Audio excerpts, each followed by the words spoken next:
Hello, my name is Ray Salazar, and this is Morning Reel, a 3 minute or 100 minute or so podcast of films that I review, whether they suck, whether they won a Razzie or an Academy Award at the same time, whatever, I'll review it.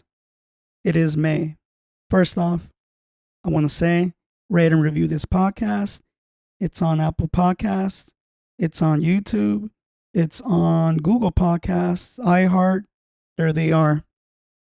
I apologize for last week. Last week I was supposed to put this review out, but I was caught up in a lot of work.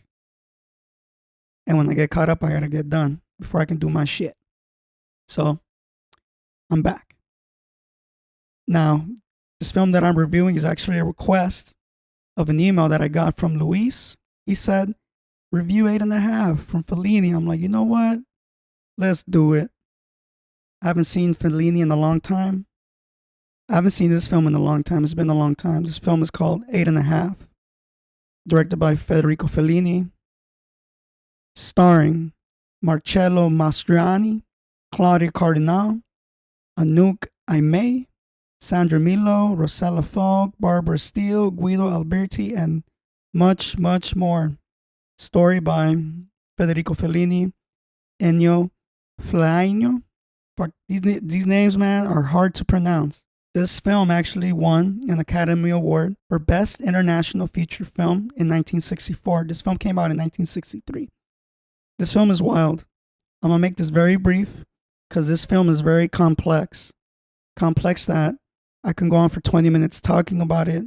This film is an avant-garde Italian fantasy / existential satirical film. It's about a director who has very little inspiration to make a film. He's in the pre-production process and he has trouble fucking getting things together.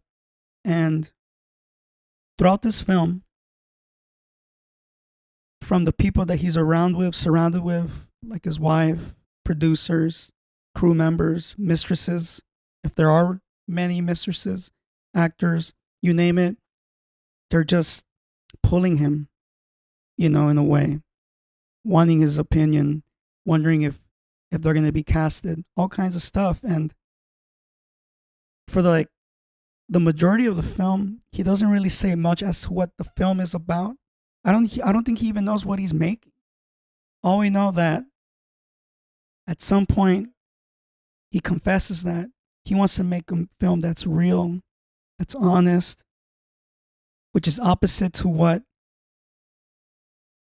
he's done and opposite to who he is as a person. Because this guy's kind of a playboy, he has mistresses. The playboy. People love him. Women love him. People want something out of him. And he can't really give nothing to people because he doesn't know how to give anything to himself.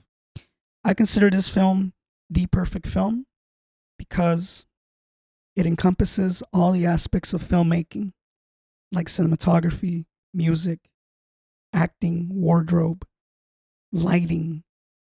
Even though it's a part of cinematography, even lighting plays a big role. Location, the writing, everything about it is just, everything just works. It synchronizes. And for an avant-garde film, that's fucking difficult to make. And it's funny because it's about a movie, about making a movie. And there's been a couple of films that have kind of touched upon this type of premise, especially in the existential part of the theme of it. And it took me for a wild ride, seeing fantasies, seeing flashbacks that you could ask yourself if it really happened that way, or maybe that's the director in the film, if that was his way of remembering those things or just twisting it around. I don't know. I enjoyed this film a lot because, I felt when I was watching it, I felt like if I was watching an Italian version of Citizen Kane. because it's sometimes most of it's based on like flashbacks and it's based on like testimonies of certain people. But in this case, it's a little bit different than that. Me saying that it's the perfect film, I gotta give this film like 4 out of 4 tokes, 4 out of 4 stars, what have you. Um, I can't say really nothing bad about it because, for one, it's an avant-garde film, and when it comes to avant-garde films, you just gotta take it like it is. And this film has a point to it. This film has there's a message to it, you know. And I mean, the message is delivered in the film, and it's delivered pretty well, you know. And it's really about how there are just certain people out there, especially creatives, who want to make something so perfect that they can't afford to fuck up not even once. But because of all that pressure, you don't know if you're going to be making the perfect film or the perfect piece of art. You know, there's a lot of pressure to it, and some people just fail because they can't just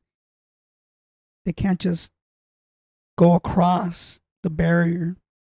And the director in that film struggles with that a lot.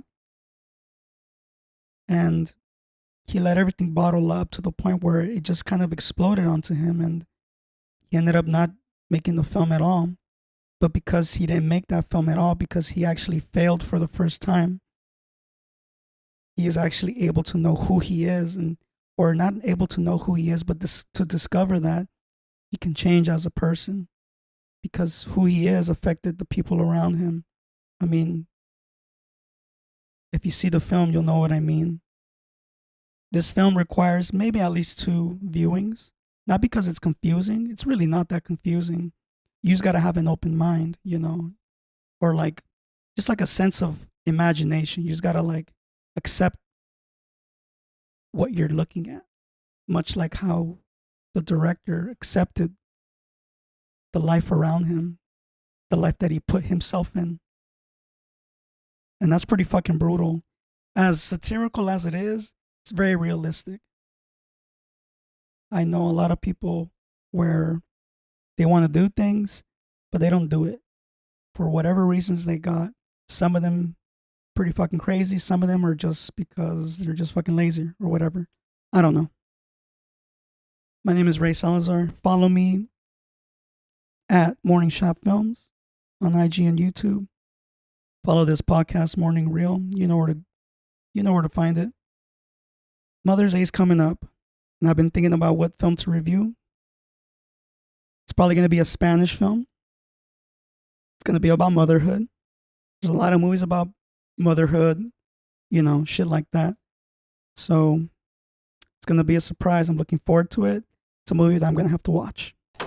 Thank you.